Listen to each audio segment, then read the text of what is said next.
Probably the most famous, or infamous, depending on your predilections, of Franco Zeffirelli's literary adaptations, Romeo and Juliet is less interesting for its fidelity to Shakespeare than what it suggests about what people want from a movie. Whatever one may think of it, Romeo and Juliet was a smash success, so it must have something going for it beyond the director's chutzpah and the playwright's reputation. No doubt some of that success resulted from using leads, Leonard Whiting and Olivia Hussey, as young as the characters, but that alone cannot explain the film's appeal.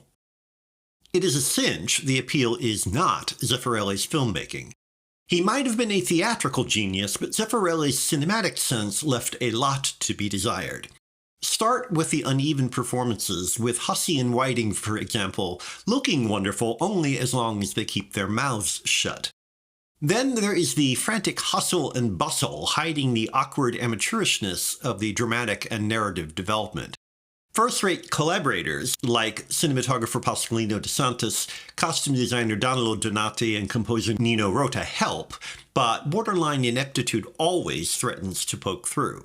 So, how did Zeffirelli capture the public's imagination? Stanley Kaufman put it well when he dismissed Romeo and Juliet as, quote, a lush pageant, unquote. A former scenic and production designer who cut his teeth as Luchino Visconti's assistant, Zeffirelli produced luxurious cushions for his subjects, actors, and audiences. But while Visconti's films are sensuous, Zeffirelli's are indulgent. The physical resources effectively become the subject of his film, so that the viewer might loll about imaginatively like a pasha amidst the excess. Consider Capulet's party. Smoke swirls from countless torches. Every extra is stiff with velvet, satin, and brocade. Food and wine flow freely, and you can practically smell the dancers' sweat. You may want to be there, but can be forgiven for forgetting why you are there or why everyone speaks in a funny kind of English. It builds to the moment when Romeo sees Juliet for the first time, as Zeffirelli pulls the rabbit of emotional recognition from his hat, grounding the sumptuosity in the perception of a character. He could barely stage a simple conversation without it threatening to fall apart, but Zeffirelli knew how to justify opulent spectacle. Shakespeare does not exactly give Zeffirelli cover for his physical and sartorial indulgence, not least because of the inevitable carping about distortions to the text.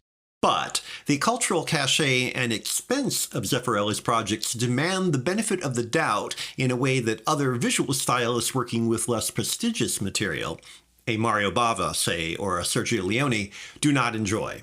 There is at least a pretense of seriousness. Perhaps the best way to put it is that in Zeffirelli's Romeo and Juliet, William Shakespeare is almost as important as the sets, costumes, and lighting. Whether that is good or bad is up to you.